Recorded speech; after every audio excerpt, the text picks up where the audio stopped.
Hi, Steve Meyers here over at the Bone and Joint Clinic talking about PROMs, patient-reported outcome measures. I added PROMs to my practice back in 2014 when I started doing stem cell procedures. Anytime you add something new to your practice, it's a good idea to have some sort of an objective measure to figure out, are you doing good for the patients? Are they doing well? Are they having success? And it's hard for patients to remember how bad the pain was in the beginning. So having it written down so that we can look at it together and see how bad it was and then how they're doing at this point in time, I think is beneficial for the patients. I started using Oxford scores. They have them for the knee, shoulder, hip, wrist, foot, ankle, and it's a simple 12-question test, very easy to fill out.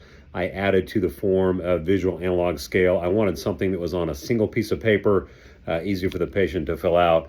My staff administers this while the patient's in the waiting room or out in the exam room before I come into the room, and I can evaluate these before I walk into the room and show them to the patient and discuss the results with the patient.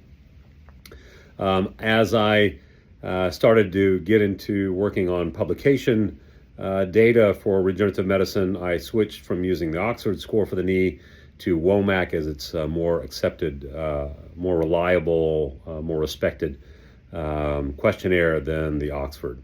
So show you quickly what these forms look like. So this is the form I use for shoulder. This is an Oxford score. On the top, 12 questions, totals up to 48. 48 is max, and then a visual analog scale across the bottom. The Oxford scores for all joints are very similar. This is the hip form. There's a similar questionnaire for the knee, very simple one-page questionnaire. Again, easy to administer and interpret. I switched to the WOMAC score. It's got more questions for the knee. Again, this is a more reliable for publication. I'm using this currently for my knee scores. And then I document these in the chart. Here's a patient, and I do a 1-month follow-up, 3-month follow-up, 6-month follow-up, and these are WOMAC scores over time. I did 2 procedures on this patient. You can see 0 in IOPRP, that's an intraosseous injection procedure, and then 1 and 3-month follow-up data.